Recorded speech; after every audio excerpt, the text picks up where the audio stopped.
Number 2 number 3 number আসামি এখনো arrest হয় নাই। মামলা হয়ে গেছে কিন্তু কোনো আসামি অ্যারেস্ট হয় নাই। 2 নাম্বার আসামি যাই না যায় তার বাসায় থেকে সে আসামি 2 নাম্বার। লাশ দাফন না করার কারণ লাশ দাফন করবো না যতক্ষণ পর্যন্ত আমরা সুষ্ঠু বিচার না পাই। আসামি অ্যারেস্ট হবে, আমরা লাশ দাফন করব। এই লাশ যতক্ষণ এই মামলার আসামি গ্রেফতার না হবে ততক্ষণ আমরা লাশ দাফন করবো না। এই বাচ্চা কাচ্চাকে যতক্ষণ পর্যন্ত এই মাকে দেখতে না দেওয়া হবে ততক্ষণ আমরা স্বাধীন মুক্তভাবে মাকে দাফন করার সুযোগ না দেওয়া হবে। আসামির হেফাজতে 2 নাম্বার আসামির হেফাজতে বাচ্চারা আছে। আমরা জানতে পেরেছি যে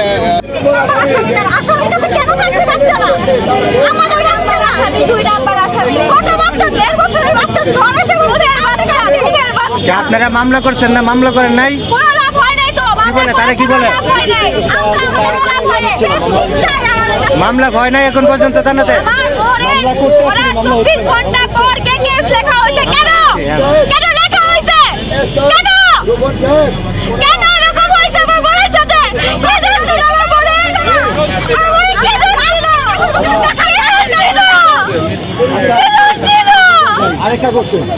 এখন আপনারা কি চান? এখন কি দাবি থেকে আসছেন?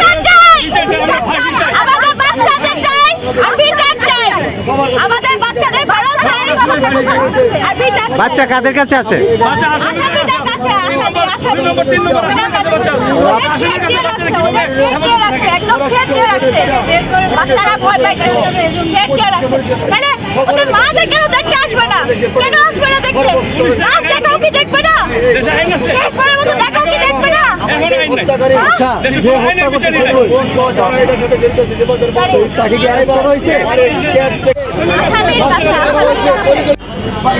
আমার বাচ্চার মেয়ে বাচ্চাগুলি এতিম হয়ে গেছে।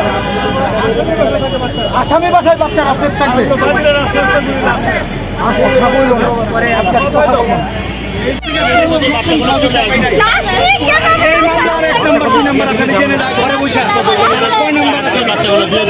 এবং সব পুলিশ জানায় দেয়। অবশ্যই অবশ্যই পক্ষপাত করছে। আমার মেয়ের হত্যাকারী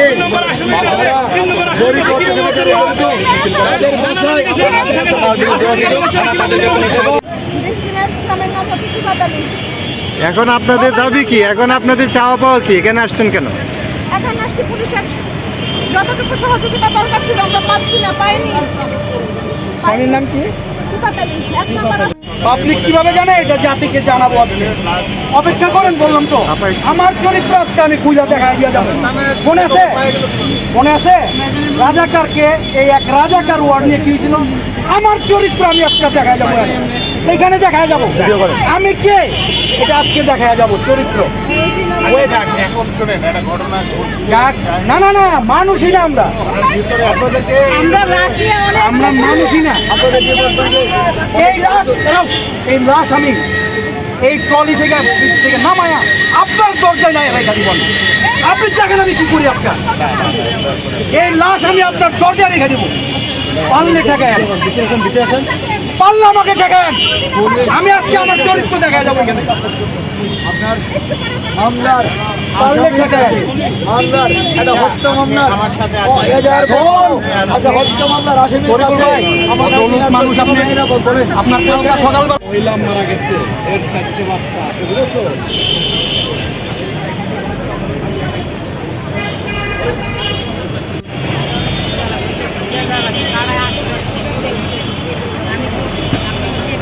রাস্তার ওপর সাইড এটুকু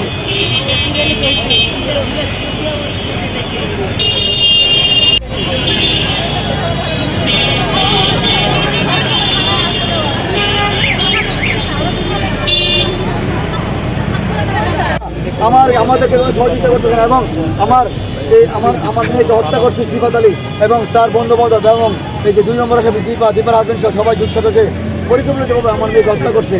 আপনার সেই হত্যাকারীদের বাসায় আমার 4 নাতি নাতর, আমার বড় নাতনি সে সাজিয়া বইয়া বিজ্ঞান ক্লাস 4-এ পড়ে। ওসির তদন্ততে উনি কি বলেছিলেন? আমি আমি আমি আমি প্লিজ আমি কি যেটা বলছি এটা বলে নাও। সরি, কি বলছেন? ওসির তদন্ততে উনি কি আপনাদেরকে জানিয়েছিলেন? ওসি তদন্ত ওসি মহোদয় ওসি সাহেব আপনাদেরকে সহযোগিতা কেমন করছে? তদন্ত কেমন উনি বলেছেন বলেছেন আমাদেরকে আজকে যখন নাকি বাচ্চাদের বাসা যেতে গতকালকে মানে বাচ্চাদেরকে আমাদের কাছে দিয়ে দেওয়ার জন্য আমাদেরকে এবং আমার ওয়াইফকে মানে আমার মেয়ে আমার যে নাতি নাতরা আছে এদের কাছে নিয়ে যাওয়ার জন্য উনি ওসি তদন্ত এবং এসআই রুকন সাহেব আমাদেরকে ভিতরে ঢুকতে দেয় নাই এবং 40 মিনিট মামলার যে 2 নম্বর আসামি এবং মামলার আরেকজন 8 নম্বর আসামির সাথে আমার মনে হয় দরজার রুমে দীপা এবং মাহফুজ এদের বাসায় 40 মিনিট ছিল এবং ওই বাসায় আমার বড় নাতনি অনেক কিছুর ব্যাপারে হয়তো জানে তাকে পুলিশ নিশ্চয়ই জিজ্ঞেস করার এমন কিছু পাইছে এই জন্য আমাদের কাছে আসতে দেবে না আসামিদের কাছে রেখে আমি সাংবাদিক বৃন্দের কাছে এই দেশের বাংলাদেশের ইলেকশনে আমি মিডিয়ার কাছে আমি জানতে চাই প্রশ্ন করি আপনাদের কাছে যেখানে একজন হত্যা মামলার আসামি ওই বাসায় আমার মেয়ের হত্যাকারী যে তাদের বাসায় আমার নাতি নাতনি যারা নাকি এই ঘটনা অনেক কিছু জানতে পারে যারা হয়তো জানে এরা ওইখানে কি নিরাপদ এরা তো আমার মেয়েকে যেভাবে হত্যা করেছে আমার নাতি নাতনিকে হত্যা করে ফেলবে তাহলে এই পুলিশ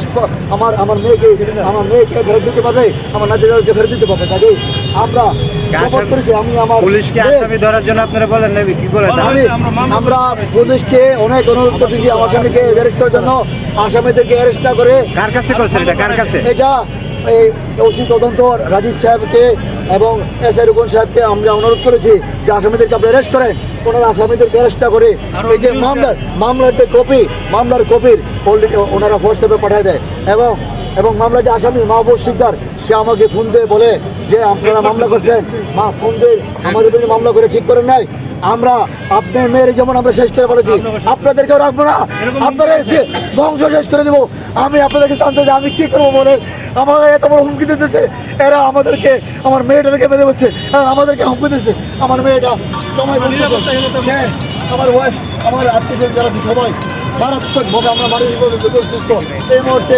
পুলিশের সহযোগিতা পেয়ে আমাদেরকে হুমকি দেয় আর পুলিশ আমাদেরকে এই ব্যাপারে কোনো সহযোগিতা করছে আমি বলতেছি আসামি অ্যারেস্ট করবে না এবং